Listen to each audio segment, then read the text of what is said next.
Hi. நிறைய மக்கள் வந்து நியூஸ் பார்த்து ட்ரேட் பண்ணுவாங்க. நியூஸ் பப்ளிஷ் ஆனதுக்கு அப்புறமா அதை பார்த்து ட்ரேட் பண்ணுவாங்க. இன்றைக்கி ஆஃப்டர்நூன் ஒரு 12:15 எக்ஸாக்டாக 12:17 அந்த டைமுக்கு எல்என்டி கம்பெனி வந்து ஹிந்துஸ்தான் ஷிப்யார்ட் லிமிட்டட்லேருந்து ஒரு 2 எஃப்எஸ்எஸ் பார்ட் கன்ஸ்ட்ரக்ஷன் பண்ணுறதுக்கான ஆர்டர் வின் பண்ணியிருக்காங்க.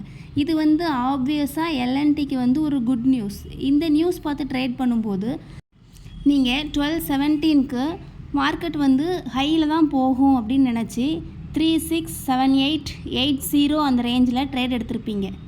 ஆனால் அதுக்கப்புறமா மார்க்கெட் வந்து கீழே வந்திருக்கு.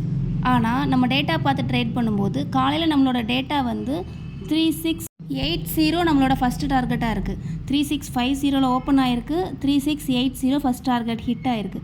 அதுக்கப்புறமா ப்ராஃபிட் புக்கிங் நடந்திருக்கு, இல்லை மார்க்கெட் வந்து கன்சாலிடேஷன் நடந்திருக்கு.